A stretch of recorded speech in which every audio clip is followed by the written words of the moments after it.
ശനിയാഴ്ച ലാ ലിഗയിലെ മുൻനിര ബാഴ്സലോണയ്ക്കെതിരെ സെൽറ്റ വിഗോ 2-2 സമനിലയിൽ പിരിഞ്ഞു.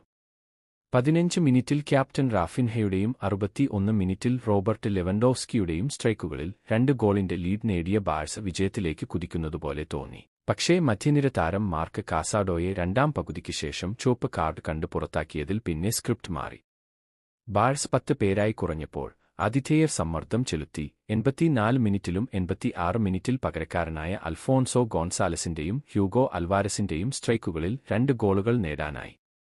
34 പോയിന്റുമായി ബാഴ്സ ലാ ലിഗ സ്റ്റാൻഡിംഗിൽ 1-ാം സ്ഥാനത്ത് തുടരുന്നു. അത്ലറ്റിക്കോ മാഡ്രിഡിനേക്കാൾ 5 മുന്നിലും 3-ാം സ്ഥാനത്തുള്ള റയൽ മാഡ്രിഡിന് 2 മത്സരങ്ങൾ കയ്യിലുണ്ട്. ബാഴ്സലോണയ്ക്ക് ഇപ്പോൾ 14 കളി കളിച്ചിട്ട് 34 പോയിന്റ് ആണുള്ളത്. സൂപ്പർ താരം യമാൽ ഈ മത്സരം കളിച്ചിരുന്നില്ല. അത് അവർക്ക് പരാജയത്തിന് കാരണമായി. നിലവിൽ യമാൽ പരിക്കിന്റെ പിടിയിലാണ്.